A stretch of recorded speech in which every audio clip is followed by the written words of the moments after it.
tutunulire obulwadde.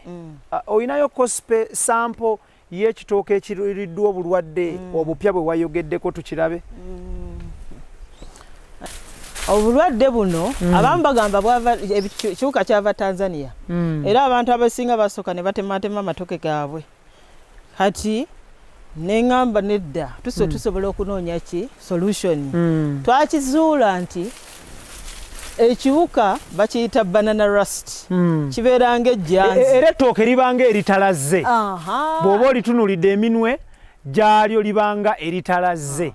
Lifuna brown streaks ezolaba ezo spots ezo. Era bwe tubanga oyagala kubanga nze tera nnyo okufuna abantu abatwala amatoke wabweru wa Uganda. Lino liba likusaze oba tolina bwolitwala bajja ddikkiriza. Lwaki?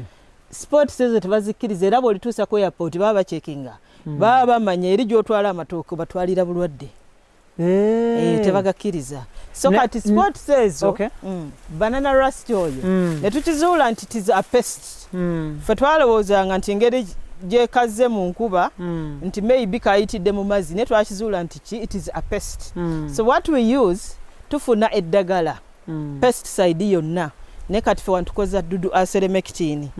Dudu aseremectine ne tufuna ebbomba yaffe. Tulina ebbomba eno ey'okumugongo ng'efuuyira waliwo ebbomba ebikakati batunda wansi downtown ng'efuuyira wala nga togenda kulinnya ddaala n'olifuuyira akawuka ako ne kakola ki ne kakendeera. So olifuuyira mu stage ki ettooke eryo? Ettooke eryo olifuuyira nga limaze okuggwayo limaze okuggwako empumupu ng'otemyeko empumupu n'ogisuula. Kubanga bw'ona olifuuyira nga terinaba kuvaayo enjoki ziri ezikuyambako okukola ki okuggyayo ettooke okulikuza pollination and ABCD ojja kukola ki ojja zitta.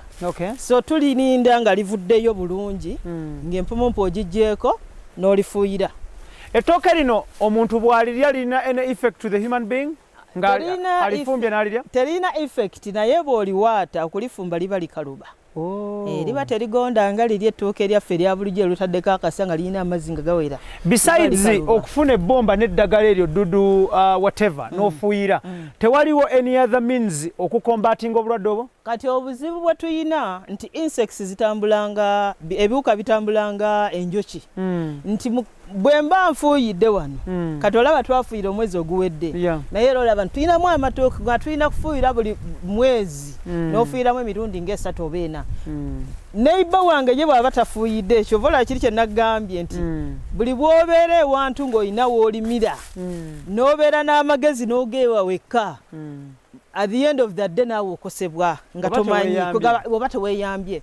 Kati nze buli bwe nfuuyira wano nga neighbor wange eri tafuuyidde ekiwuka kijja kuvanga eri kijje wano kikose ggwe. Exactly. So era ba neighbor bange wano abamu bakayana dudu aseremectine abakola ki wa bbeeyi litebeera mu mitwalo 3 kitundu nembaga musobola okukozesa akantu nga ka rocket lwakuba bamubaninga ku katale ne wabeerawo pesticides endala eza layisi osobola okukola ki osobola zifuuyira n'okola ki. So buli bw'obeera ne bannayiba nga bo kyokola si kye bakola gwe gwosemba.